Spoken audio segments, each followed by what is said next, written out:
Chapter 13 of The Science of Being Great by Wallace D. Wattles. Thought. Greatness is only attained by the constant thinking of great thoughts. No man can become great in outward personality until he is great internally. And no man can be great internally until he thinks. No amount of education, reading, or study can make you great without thought. But thought can make you great with every little study. There are altogether too many people who are trying to make something of themselves by reading books without thinking. All such will fail. You are not mentally developed by what you read, but by what you think about what you read. Thinking is the hardest and most exhausting of all labor, and hence many people shrink from it. God has so formed us that we are continuously impelled to thought. We must either think or engage in some activity to escape thought. The headlong, continuous chase for pleasure in which most people spend all their leisure time is only an effort to escape thought. If they are alone, or if they have nothing amusing to take their attention, as a novel to read or a show to see, they must think. And to escape from thinking, they resort to novels, shows, and all the endless devices of the purveyors of amusement. Most people spend the greater part of their leisure time running away from thought, hence they are what they are. We never move forward until we begin to think. Read less and think more. Read about great things and think about great questions and issues. We have at the present time few really great figures in the political life of our country. Our politicians are a petty lot. There is no Lincoln, no Webster, no Clay, no Calhoun, no Jackson. Why? Because our present statesmen deal only with sordid and petty issues, questions of dollars and cents, of expediency and party success, of material prosperity without regard to ethical right. Thinking along these lines does not call forth great souls. The statesmen of Lincoln's time and previous times dealt with questions of eternal truth, of human rights and justice. Men thought upon great themes, they thought great thoughts, and they became great men. Thinking, not mere knowledge or information, makes personality. Thinking is growth. You cannot think without growing. Every thought engenders another thought. Write one idea, and others will follow until you have written a page. You cannot fathom your own mind. It has neither bottom nor boundaries.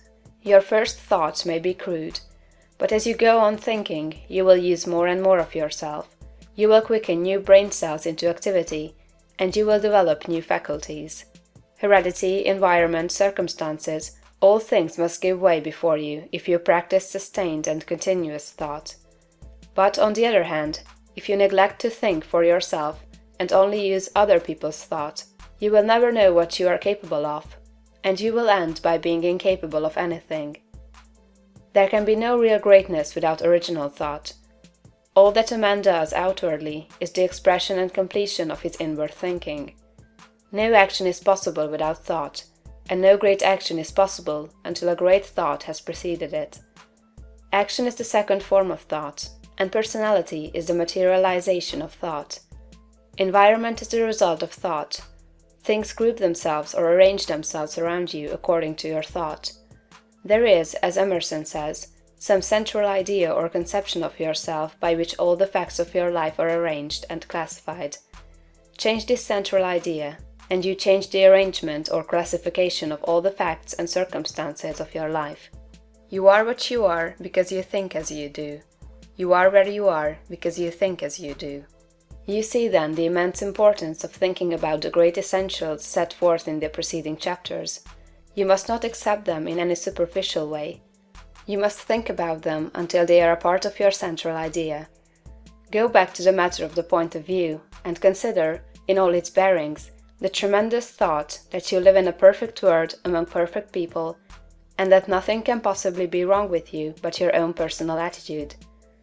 Think about all this until you fully realize all that it means to you.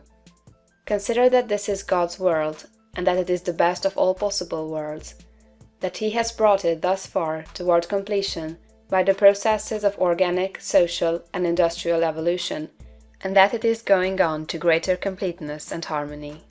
Consider that there is one great, perfect, intelligent principle of life and power, causing all the changing phenomena of the cosmos. Think about all this until you see that it is true, and until you comprehend how you should live and act as a citizen of such a perfect whole. Next, think of the wonderful truth that this great intelligence is in you. It is your own intelligence. It is an inner light impelling you toward the right thing and the best thing, the greatest act and the highest happiness. It is a principle of power in you, giving you all the ability and genius there is. It will infallibly guide you to the best if you will submit to it and walk in the light. Consider what is meant by your consecration of yourself when you say, "I will obey my soul." This is a sentence of tremendous meaning. It must revolutionize the attitude and behavior of the average person. Then think of your identification with this great Supreme, that all its knowledge is yours, and all its wisdom is yours for the asking. You are a god if you think like a god. If you think like a god, you cannot fail to act like a god. Divine thoughts will surely externalize themselves in a divine life. Thoughts of power will end in a life of power. Great thoughts will manifest in a great personality. Think well of all this, and then you are ready to act. End of chapter 13.